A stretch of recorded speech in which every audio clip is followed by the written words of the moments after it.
Chers amis infidèles, évidemment dans l'amour des livres, bonjour. Aujourd'hui je vous présente un livre paru récemment aux éditions OCM. Félix Tshisekedi de la base au sommet, récit d'une ascension politique.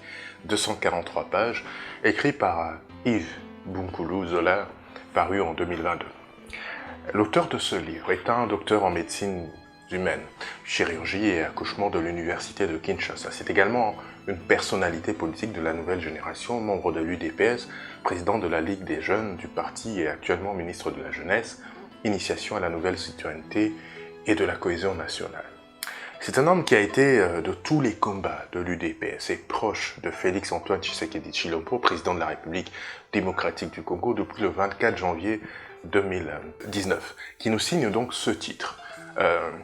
Félix Tshisekedi de la base au sommet, récit d'une ascension politique et qui nous relate le parcours d'un homme qui a longtemps évolué à l'ombre de son père, feu Dr Étienne Tshisekedi ou Mulumba, le leader charismatique de l'opposition congolaise. Être fils d'un politicien au plus fort de la dictature, c'est vivre des réalités parfois atroces, comme l'exil à Mupomba, le village de son père, en passant par sa vie en Belgique, ses premiers emplois, ses premières tentatives de création de société et j'en passe. On découvre donc dans ce livre un Félix Antoine Tshisekedi Tshilombo dans ce qu'il a hérité de son père, dans ce qu'il est lui-même à travers ses débuts en politique, depuis l'exil, et son ascension politique jusqu'à la magistrature suprême. Entre l'histoire du monopartisme et celle de la lutte de son père pour la démocratisation du pays, qui conduira plus tard à la naissance de l'UDPS, on le découvre affûtant ses armes, à force d'observation des soubresauts vécus par le parti, de ses dissidences, de ses trahisons. Alors que son rôle est timide à ses débuts politiques, sa nomination dans l'exécutif national du parti lui donne une envergure qui se cristallise lors de l'élection présidentielle en 2011 aux côtés de son père, puis lors des négociations ayant abouti à l'accord dit de la Saint-Sylvestre. La mort de son père scelle finalement son destin.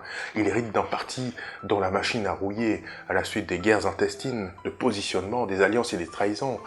Mais avec la foi, sa foi en Dieu, et fort de l'héritage politique de son père, qui décède à un moment critique de l'histoire politique de la RDC, il est investi par son parti pour le représenter à l'élection présidentielle de décembre 2018. La suite de l'histoire, elle s'écrit un certain 24 janvier 2019, lors de son investiture comme le 5e président de la République démocratique du Congo. Le reste, c'est à découvrir en lisant le livre. Pour ma part, 2 recommandations spéciales, lisez, lisez encore et lisez toujours. La lecture est un régal pour l'âme et un délice pour l'esprit. Elle participe à notre accomplissement, en tant qu'individu, mais aussi en tant que société. Et puis, dans l'amour des livres, n'hésitez pas, soyez les plus grands infidèles. Au revoir.